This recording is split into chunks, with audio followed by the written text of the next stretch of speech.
yesterday on my show, I showed a letter that was prior to the letter you just read, and it was Yes, from, ma'am. I believe, 2012. And this was where Rachel said to her dad, Marcus, hey, what if you die? We need to, have things in place, right? Mm-hmm. So he then says that he goes, okay, if me and Joni die in a plane, I want Jonathan to take the lead. At that point, Rachel fell into tears and raced from the room because she wanted the leadership so badly. Yeah. So, anyways, there has been this, you know what I'm saying, family conflict. Now, interestingly, it was Jonathan that was the one that kind of ran after her, and hey, like dad is choosing me. I'm the oldest. Like, what's going on? The thing about Jonathan, Jason, is he was always he was the good son. He didn't raise Mm-hmm. a ruckus. He was not rebellious. As Joni said, he was a good son for 37 years. She feels he ended all of that. No, he was a good Mm-mm. son because he followed the ways of the Lord. There was favor on his life. He never gave them a moment's problem, Jason, until his mother went against the word of God and brought disrepute to Daystar. At Let, that point, he stood with a vengeance. let me ask you this: is how crazy is it to want to discredit your child, basically disown your child for doing what you raised him to do? You raised him. Yeah.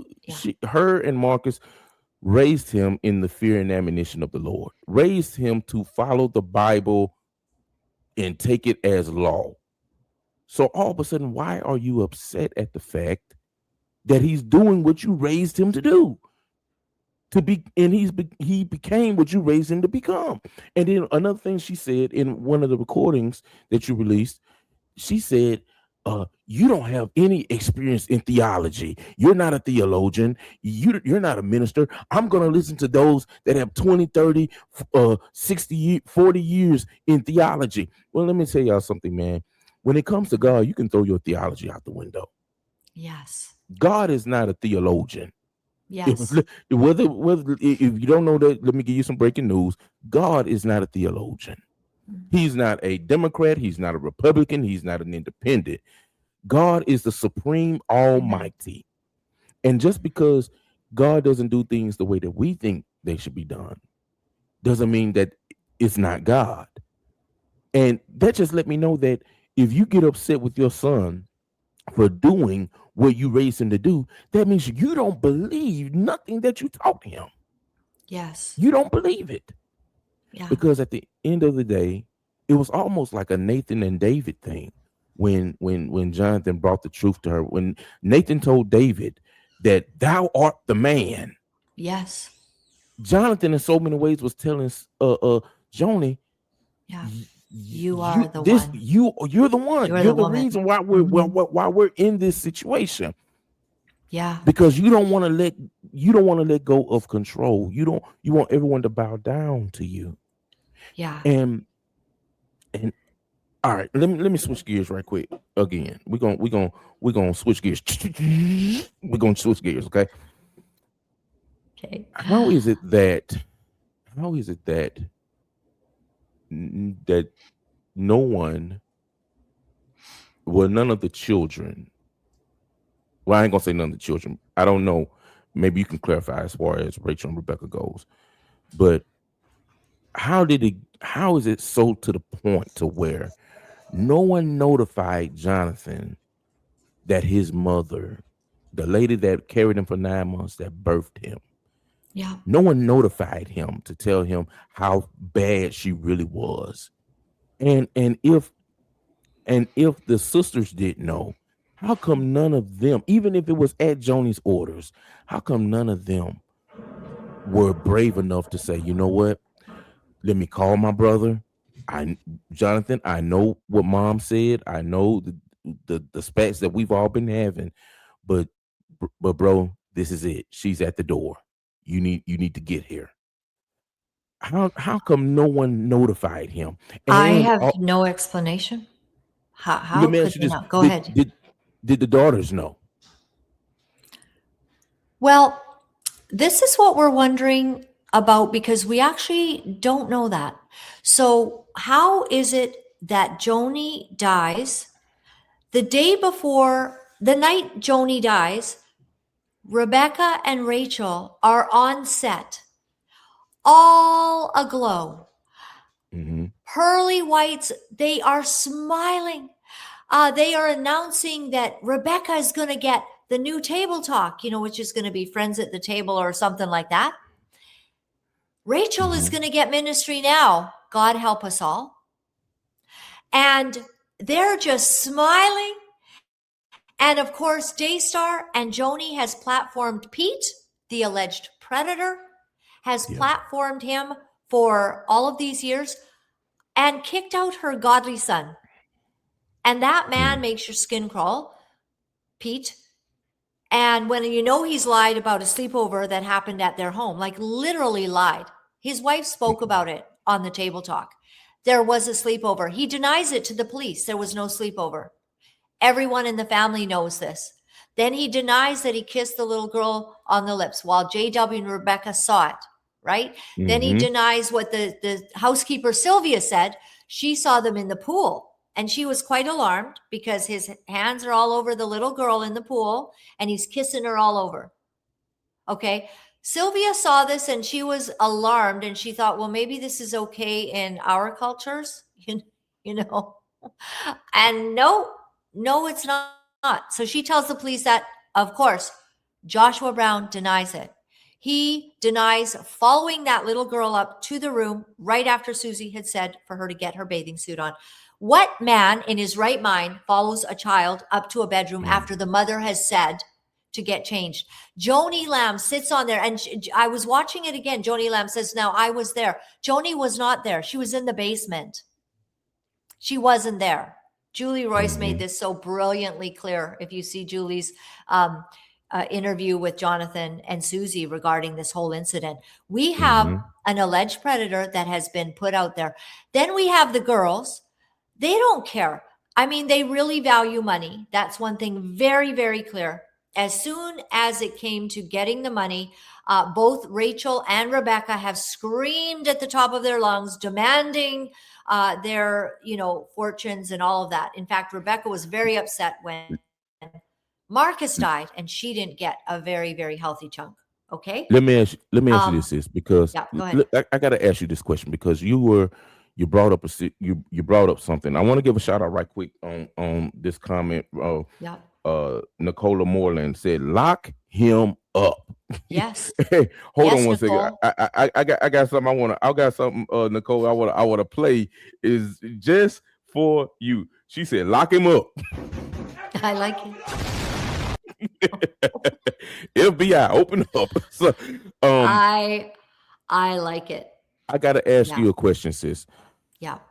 Because you just brought something back to my remembrance. Now, Rebecca and JW, Yeah. they wrote a letter. They wrote a letter saying that Pete is very, very, in so many words, Pete is very, very creepy.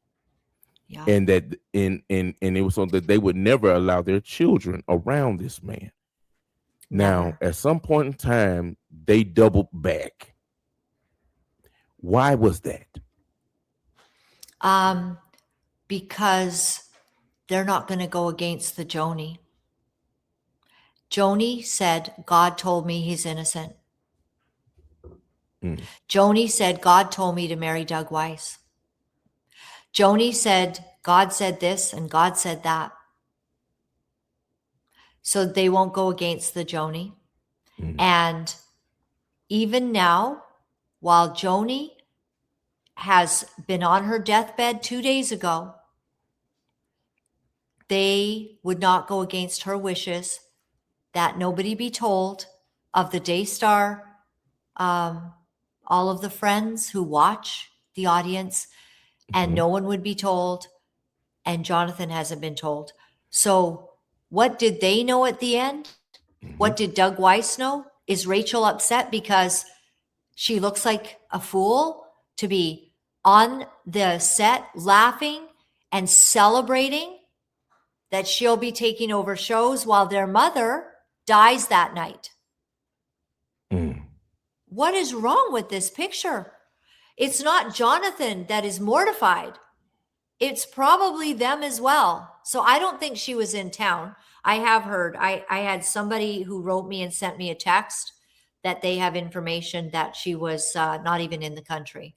But I don't have it verified, so I will try to verify it.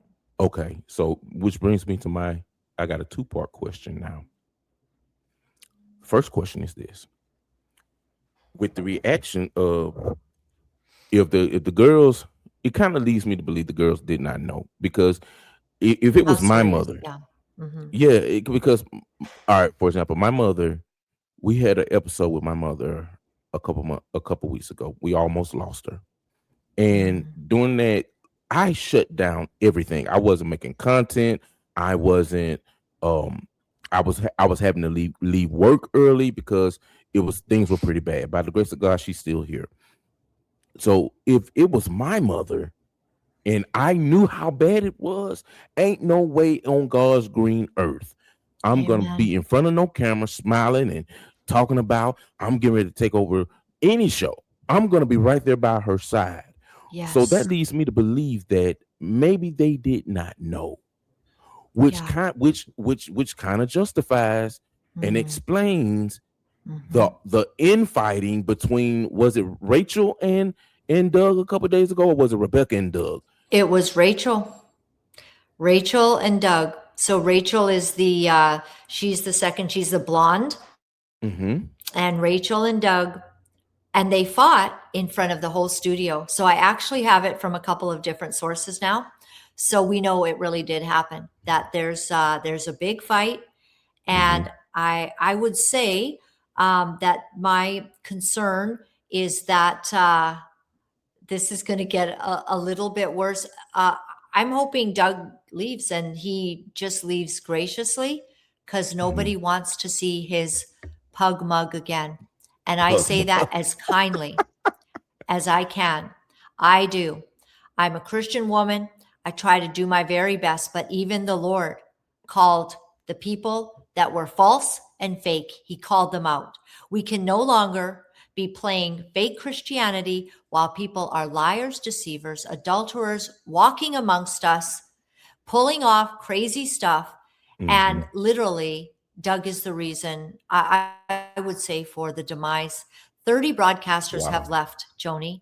When Joseph Z says, I am bringing you, new like success and these things that he said, there's none. She died without her family there. I don't know how they were there. Something's wrong.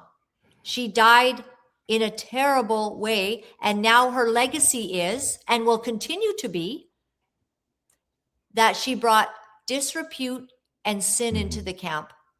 And the only one strong enough to stand up to her was her son. So is he strong enough to lead Daystar? 100%. He's exactly the right one to lead Daystar, with his beautiful wife, Susie, who is equally as full of integrity and character. I love these kids, man. They don't mess around. Like, they just tell the truth, even if it's like bad, good, indifferent, whatever it is. If it's the truth, that's what we go by. They stood on the word.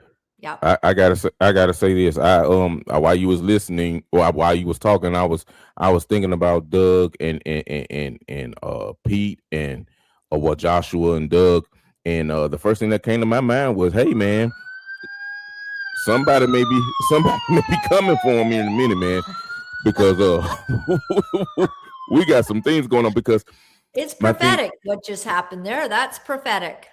My thing is this. Now that and quick side note, guys. Before we go any further, we got 954 people here in the chat, and the video only has 194 likes. Guys, please, I need everyone. I know y'all are enjoying it because the chats are blowing up. I need everyone to hit the like button. We should have at least 300 to 400 likes on this video. So likes are free, guys. So I'm gonna ask you, please like the video, and if you have not subscribed to the channel, please subscribe to the channel. And one more quick thing, if you are enjoying this content and you're saying, hey, Brother Jason, I want to be a blessing to the channel, please, how can I do that? You can do that one of two ways. You can do it through Cash App, $ Remember Media Group, or PayPal, Remember Media Group AL. So we're going to ask everyone, if you will, please consider being a blessing, pray about it, and if the Lord leads you to do so, please do so. You can give 25 cents, 50 cents, $1, $2, $3, $4. It doesn't matter. Whatever you give will be greatly appreciated and be used toward production costs. So, sis, my question that I wanted Give to him ask, $10, everybody. How about a 20? How about a 50 for this man? Because he's pretty awesome. I want to say something right now, Jason, just before you go on, in case we don't get to say it, because yes, ma'am. there's lots to talk about. I want to just say to you that you have such a tender, precious spirit before the Lord, such a holiness about you, such a righteous way, and you love the Lord so much, and you have a Holy Spirit led instinct in interviewing and in bringing out the truth. Because even when we were talking off air, I'm like, he's really got it. He's really got that sense of what God is doing in this story. This is an epic modern day tale of biblical proportions. It is. If really God was writing the Bible again, who would be in it? Of course, there would be the book of Jason, what Jason's life had, just like the book of Ruth, but there might be the book of Jonathan and Susie, Truth and Justice. Amen. About paying the price.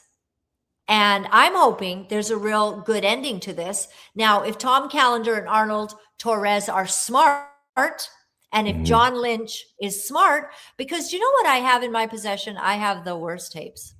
Ooh. I have the tapes where they tried to make him sign an NDA or you're out. Wait a minute. I got to play this now.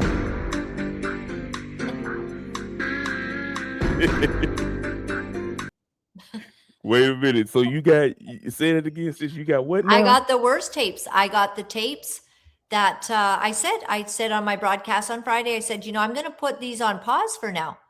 I'm going to just give a little bit of space here. I think that Joni's funeral might be coming up pretty fast. They're going to get this done. I mean, Lord knows everyone, Doug's got to get back to his life, right? I don't know if you were able to see his pathetic